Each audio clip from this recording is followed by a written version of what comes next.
છેલ્લા કેટલા દિવસોથી સમાચાર માધ્યમોમાં સમાચારો પ્રસારિત થઈ રહ્યા છે કે રાજ્યમાં કમોસમી વરસાદના મંડાણ મંડાયા છે.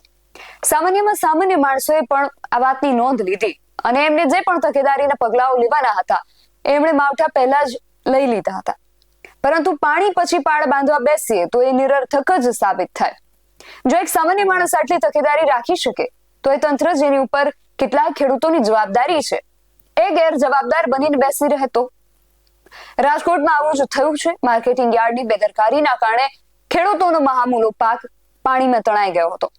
આજે વિગતે વાત કરીએ ખેડૂતોની જણસીની જવાબદારી ઉઠાવનાર ગેરજવાબદાર રાજકોટ માર્કેટિંગ યાર્ડ તંત્રની. જય હિન્દ. BSI ટીવી ન્યૂઝ પર આપની સાથે હું છું નિધિ ગઢવી. હવામાન વિભાગ અને હવામાન નિષ્ણાંતો છેલ્લા કેટલાય દિવસથી આગાહી કરી રહ્યા હતા કે રાજ્યમાં કમોસમી વરસાદ તૂટી પડવાનો છે. કેટલાય એવા ખેડૂતો છે જેમના ઊભા પાક ખેતરમાં જ પલળી ગયા, પણ કેટલાય એવા ખેડૂતો હતા જેમણે પાણી પહેલા જ પાળ બાંધી લીધી અને પોતાના પાકને માર્કેટિંગ યાર્ડ સુધી પહોંચાડી દીધો હતો. એમને કદાચ એવી આશા હશે કે એમનો પાક ત્યાં સુરક્ષિત રહેશે, પણ માર્કેટિંગ યાર્ડની બેદરકારીના કારણે ખેડૂતોની 3 મહિનાની મહેનત 3 જ મિનિટમાં તણાઈ ગઈ. શા માટે આવું કહેવું પડી રહ્યું છે તેની વિગતે વાત કરું તો સૌરાષ્ટ્રમાં 18મી અને 19મી તારીખે જે માવઠું ત્રાટક્યું એમાં ખેડૂતોએ અને વેપારીઓની આ માવઠાએ કમર જે છે તોડી નાખી છે.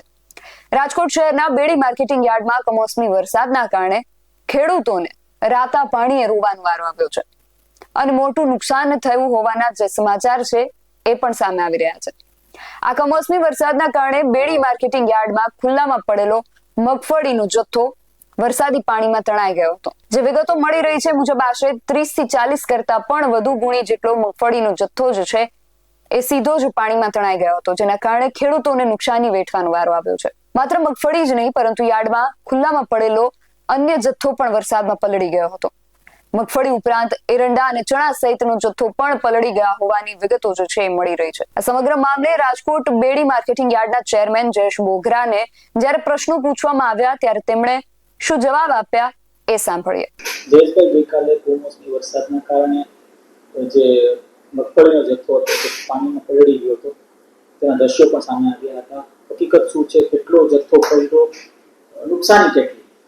ગઈકાલે કમોસમી વરસાદની આગાહીને ધ્યાનમાં રાખી અને અમે પ્રી પ્લાનિંગ પગલાં લીધેલા. એમાં ઓપનમાં ગ્રાઉન્ડમાં ઉતરતી જણસીઓની આવક છેલ્લા 4 દિવસથી સદંતર બંધ હતી.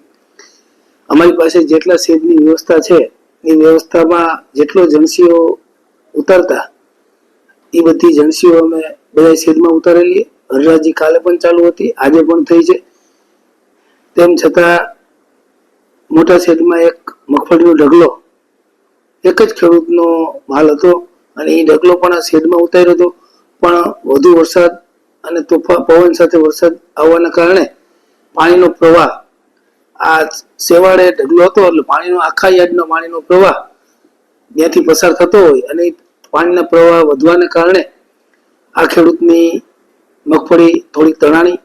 અંદાજે પરફેક્ટ હું તમને નહીં કહી શકું, પણ 30 થી 35 ગુણી જેટલી ગુણી તણાણી છે અને એમને જે નુકસાની થઈ હોય એમનું હું વ્યવસ્થિત અભ્યાસ કરી અને એમને નુકસાની નહીં જાય એવા હું પગલાં લઈશ. ખાસ શું કહેશો કે જે ડોમ ને પ્લેટફોર્મની જે વ્યવસ્થા અત્યારે તો છે પણ હજુ પણ હોવી જોઈએ તેવી એક અત્યારે માંગ ઉઠી રહી છે, શું કહેશો? જેટલી મારી પાસે જગ્યા છે એ જગ્યામાં વધુમાં વધુ ડોમની વ્યવસ્થા થાય એવા અમે સત્તાધીશોએ નિર્ણય લીધેલો જ છે. એક રૂમ હવે અમે ભવિષ્યમાં ટૂંકા ટાઈમમાં જ બનાવવાના છે. એ પણ આ બનાવ્યો તો એવડો 10 થી 12 વીઘા જેવડો વિસ્તારમાં ડૂમમાં બનાવવાના છીએ. એટલે ખેડૂતોની જણસીઓ જ અમે ડૂમની નીચે ઉતરે એવી વ્યવસ્થા કરવાના છીએ. પાણી આવ્યા પછી પાળ બાંધવાનો કોઈ અર્થ નથી. આટલા દિવસથી માવઠાની આગાહીની માહિતી હોવા છતાં સાવચેતીના કોઈ પણ પગલાં ન લેવા યાર્ડ તંત્રની નિષ્ક્રિયતા અને નિષ્કાળજી સ્પષ્ટ દર્શાવે છે. અને વળી આ વાત જે છે માત્ર બેડી માર્કેટિંગ યાર્ડની જ નથી, જેતપુરમાં પણ આ જ થયું છે. જેતપુર માર્કેટિંગ યાર્ડમાં પણ માવઠાનો કહેર જોવા મળ્યો હતો. અહીંયા પણ ખુલ્લામાં પડેલા મરચાની અનેક ભારીઓ જે હતી એ પલળી ગઈ હતી. અને આશ્ચર્યની વાત એ છે કે શેડની અંદર રહેલો પાક પણ પવન અને જોરદાર વરસાદના કારણે સુરક્ષિત ન રહ્યો. શેડમાં રહેલી અમુક બોરીઓ પણ પલળી જતા લાલ મરચાનો જે પાક હતો એને ભારે નુકસાન પહોંચ્યું છે. તો બીજી તરફ ગોંડલનું માર્કેટિંગ યાર્ડ છે, અહીંયા તકેદારીના પગલાઓ લેવામાં આવ્યા હતા અને પાકને માવઠું વરસે એ પહેલા જ સુરક્ષિત સ્થળે ખસેડી દેવામાં આવ્યો હતો. એટલે માર્કેટિંગ યાર્ડના આ બે ચહેરાઓ આપણી સામે આપણને જોવા મળ્યા. ચોમાસામાં કમોસમી વરસાદ પડ્યો એટલે ખેડૂતોની એવી આશા હતી કે શિયાળુ પાકમાં નુકસાની વાળી લઈશું, પણ સિઝન દરમિયાન લોહી પરસેવો એક કરીને પકવેલો પાક જ્યારે નજર સામે બગડતો જોયો ત્યારે અનેક ખેડૂતોના હૈયામાં જે વેદના થઈ હશે એને કોણ સમજશે.